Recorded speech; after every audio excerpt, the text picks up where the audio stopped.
চট্টগ্রামে ৩ বছর আগে বিড়াল ছানার লোভ দেখিয়ে শিশু আবিদাকে ধর্ষণ এবং হত্যা মামলার আসামির মৃত্যুদণ্ড দিয়েছেন বিচারক। এ বিষয়ে বিস্তারিত জানাতে সরাসরি যুক্ত হচ্ছেন সহকর্মী সৈয়দ তামিম মাহমুদ। তামিম, আজকে যে বিচারের রায় হলো, এ রায়ের বিস্তারিত আমাদেরকে জানাবেন, রাষ্ট্রপক্ষ কি বলছে?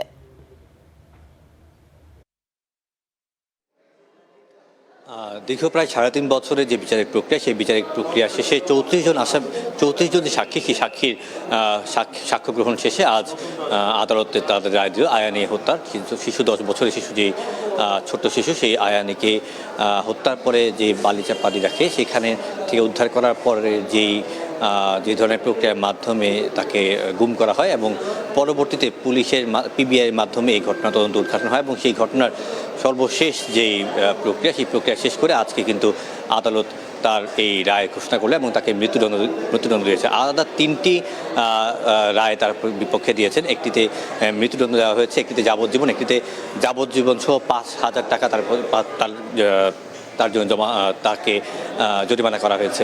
আমরা কথা বলছিলাম আইনজীবীর সাথে, আসামি বাদী পক্ষের আইনজীবীর সাথে। তিনি বলছেন যে এই রায়ের মাধ্যমে আবারও প্রমাণিত হলো যে আসামি যত বড় অপরাধী হোক না কেন, তাকে আইনের প্রক্রিয়া এনে তার বিচার কার্য সম্পন্ন করা যায় এবং ন্যায় বিচার প্রতিষ্ঠা করা যায়। এবং এই ন্যায় বিচার শুধু প্রতিষ্ঠা করা না, এবং এই ন্যায় বিচারের যে বিচারিক প্রক্রিয়া শেষ করার মাধ্যমে ফাঁসির যে রায় বলা হয়েছে সেটি যাতে দ্রুততম কার্যকর হয়, সেটি দাবি করেছেন বাদীপক্ষের আইনজীবী। এছাড়াও আমরা যে শিশু, তার মার সাথে কথা বলছিলাম, তিনিও বলছেন যে প্রথম দিকে পুলিশের যে অসহযোগিতা, সেই অসহযোগিতার কথা বারবার বলা হচ্ছে এবং প্রায় 8 দিন পরে পুলিশকে তারা মামলা নেয় এবং মামলার পরে খোঁজাখুঁজির পরে তাকে উদ্ধার করা হয়।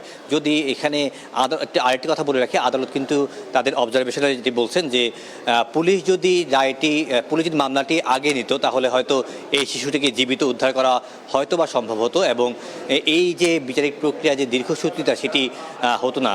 আমরা আইনজীবীর সাথে কথা বলছিলাম, তারা যেটি বলছেন যে আসামি তিনি পুলিশের সোর্স ছিলেন এবং সেই সোর্স থাকার কারণে পুলিশও এই মামলাটিকে ভিন্ন খাতে প্রবাহিত করার জন্য এটি প্রক্রিয়া চালিয়েছে বলে তাদের একটা অভিযোগ করেছে এবং আদালতের সেই রেফারেন্স নিয়ে তারা বলছেন যদি এই ধরনের যোগসাজশ থাকে তাহলে পরবর্তীতে এই পুলিশকেও তারা এই মামলার আওতায় এনে আইনের প্রক্রিয়ায় নিবে। এই ছিল আমার কাছে চট্টগ্রাম থেকে সবশেষ সংবাদ।